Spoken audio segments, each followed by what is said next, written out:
예, 양승태 전 대법원장은 2011년 취임하면서 먼저 재판 독립을 외쳤습니다. 특히 재판의 독립 없이는 민주주의도 존속할 수 없음을 저는 확신합니다. 예, 그러나 그는 스스로 사법부 독립을 무너뜨렸다는 혐의를 받고 있고 결국 오늘 재판에 넘겨졌습니다. 박근혜 정부 시절에 일본 강제징용 피해자들의 소송을 늦추려 한 혐의 등 47개에 달하는 범죄 혐의 앞에서 피고인이 돼버린 것입니다. 양 전 대법원장은 우리 헌정사에서 처음으로 재판에 넘겨진 사법부 수장이란 불명예도 안게 됐습니다. 여성국 기자입니다. 양승태 전 대법원장을 일제강제징용 손해배상 사건 재판 개입, 법관 인사불이익 조치 등으로 구속 기소하고 검찰은 양승태 전 대법원장에게 10가지 혐의를 적용했습니다. 범죄 사실만 47개에 달합니다. 먼저 직권남용 혐의입니다. 강제징용 소송과 국정원 대선 개입 사건에 대법원 재판에 관여했고 당시 법원행정처 정책에 비판적인 판사나 변호사 단체에 불이익을 주기 위한 계획을 만들고 시행했던 겁니다. 비밀누설죄도 적용됐습니다. 강제징용 소송에서 전범기업을 대리한 김앤장의 변호사를 직접 만나 재판 계획을 전달했다는 것이 대표적입니다. 이 밖에 공보관실 운영비로 비자금을 조성한 의혹엔 국고손실 혐의가, 부산의 법관 비위를 은폐한 의혹엔 직무유기 혐의가 적용됐습니다.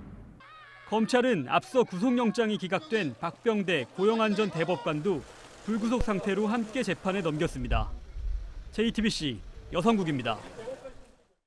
양 전 대법원장의 범죄 사실 47개 가운데 41개에 적용된 혐의가 바로 직권남용입니다. 이 때문에 재판에서도 이 문제를 놓고 치열한 다툼이 벌어질 것으로 보입니다.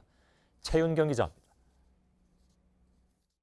청와대 협조를 받아내려고 국정원 대선 개입 사건에 재판 개입을 시도하고 사법행정을 비판한 법관의 문책성 인사 조치를 하기 위해 문건 작성을 지시했다.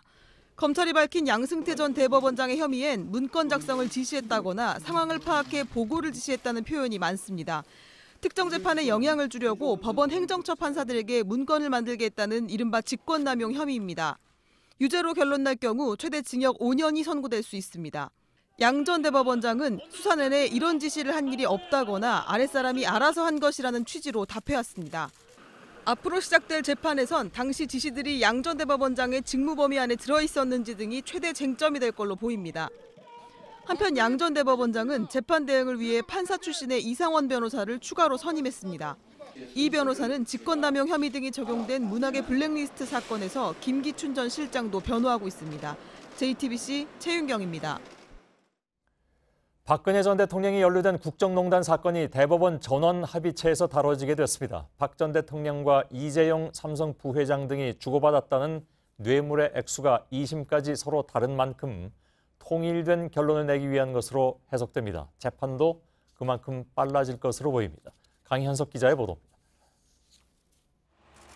대법원은 오늘 박근혜 전 대통령과 최순실 씨, 이재용 삼성전자 부회장의 국정농단 사건을 대법원장과 대법관 12명이 관여하는 전원 합의체에 회부했습니다.